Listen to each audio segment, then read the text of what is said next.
Halo teman-teman, balik lagi sama saya Cristiano Nael dari Universitas Terbuka, program studi Sistem Informasi. Kali ini saya akan membuat tugas tua dari mata kuliah Struktur Data. Pada tugas kali ini saya disuruh membuat program Java yang menggunakan data dari terbesar ke terkecil menggunakan merge sort. Tentukan sendiri nilai untuk variabel. Misalnya A1, A2, A3, A4, A5, A6, A7, A8, minimal 8 elemen. Kemudian, buat analisa kinerja algoritma tersebut menurut Anda. Lalu yang kedua, saya disuruh membuat program Java yang menggunakan dari data terbesar ke terkecil menggunakan counting sort. Lalu tentukan sendiri nilai untuk variabel misalnya A1, A2, A3, A4, A5, A6, A7, A8, minimal 8 elemen. Kemudian, buat analisa kinerja algoritma tersebut menurut Anda. Oke, kita lanjut saja ke tugas yang pertama. Saya akan membahas merge sort di sini. Saya buat merge sort descending, lalu saya buat public static void merge sort untuk integer array. Lalu saya membuat sini array lengthnya lebih kecil dari 2. Lalu saya buat integer mid array length bagi 2. Itu integer yang pertama left.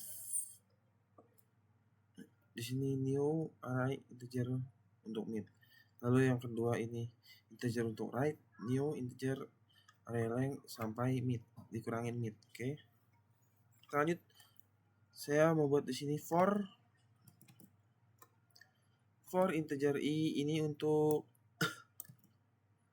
menyalin bagian kiri array ke array bagian left. Jadi ini untuk integer bagian array left, teman-teman. Mid ini adalah titik tengahnya, teman-teman. Titik tengah array, lalu ini indeks 0 sampai mid 1 disalin ke array left. Ini itu untuk mempersiapkan array bagian left untuk proses rekursif ya, teman-teman ya. Lalu saya membuat yang kedua ini array ini untuk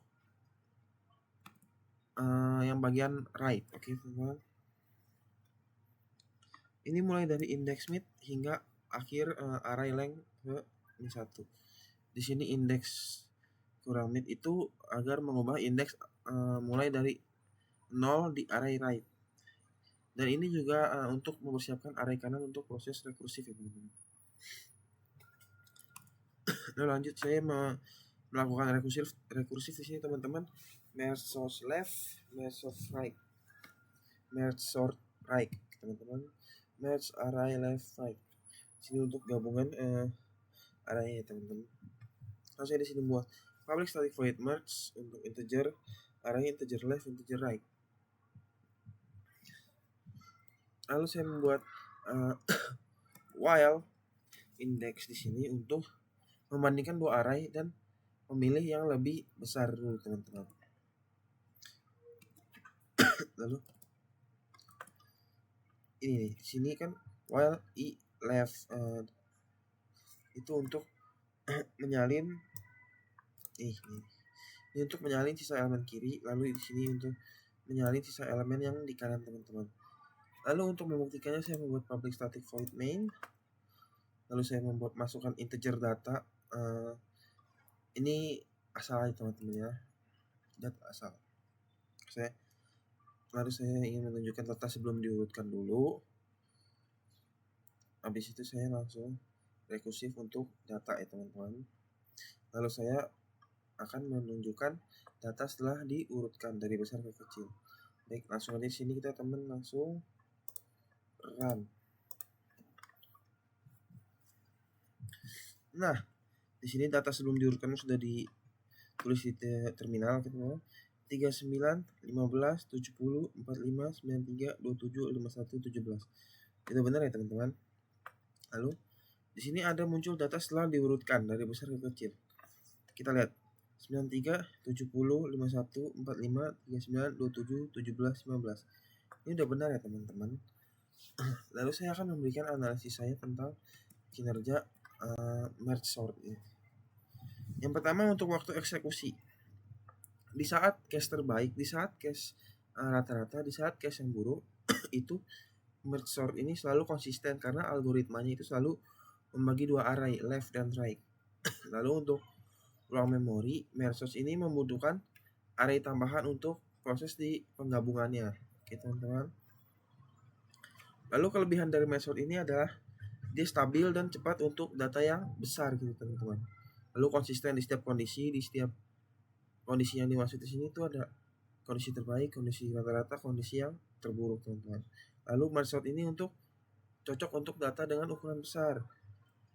Lalu kekurangan dari merge sort ini adalah boros memori karena harus membuat array tambahan lagi ya, karena membagi dua data itu, dua array left dan right. Lalu implementasinya lebih panjang dibandingkan dengan bubble atau selection sort teman-teman. Baik, itu untuk merge sort ini ya teman-teman di Sandy. Dan lanjut kita ke teman-teman ya, kita close dulu ini.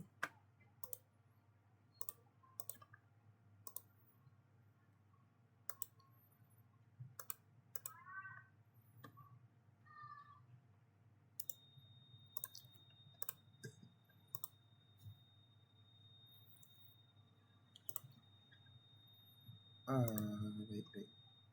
Di sini counting sort descending saya error sedikit teman-teman. Nah, sudah muncul ya teman-teman counting sort descending untuk metode counting sort ini teman-teman.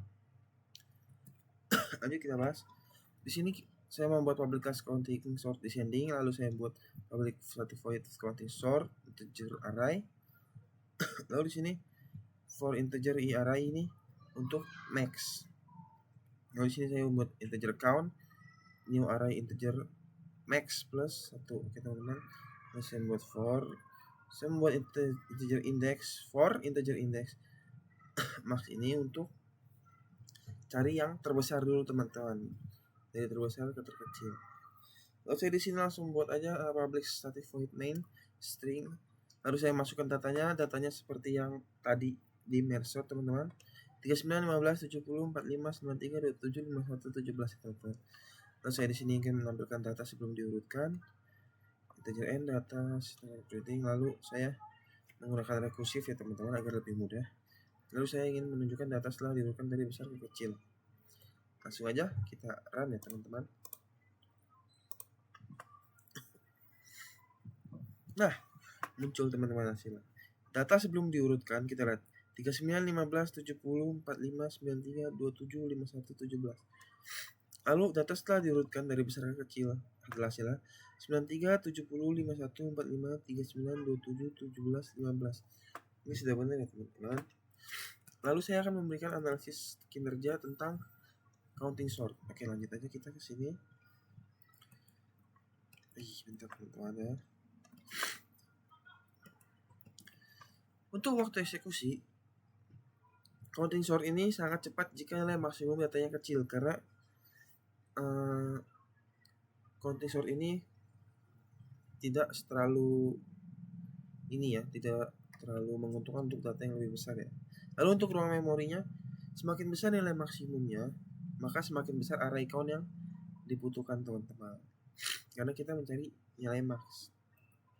Lalu kelebihan dari counting sort ini adalah sangat cepat jika rentang data dia yang kecil teman-teman. Lalu counting sort ini tidak menggunakan perbandingan. Lalu counting sort ini lebih cepat dari merge atau quick sort jika nilai maksimum ini k-nya kecil. Lalu kekurangan dari counting sort ini adalah tidak efisien jika nilai maksimumnya sangat besar. Lalu butuh memori tambahan untuk array count jika datanya terlalu besar. Lalu yang terakhir, hanya cocok untuk data numerik, data integer saja ya teman-teman. Baiklah, segitu penjelasan dari saya, Christian. Untuk kurang lebihnya mohon maaf. Saya pamit. Terima kasih teman-teman.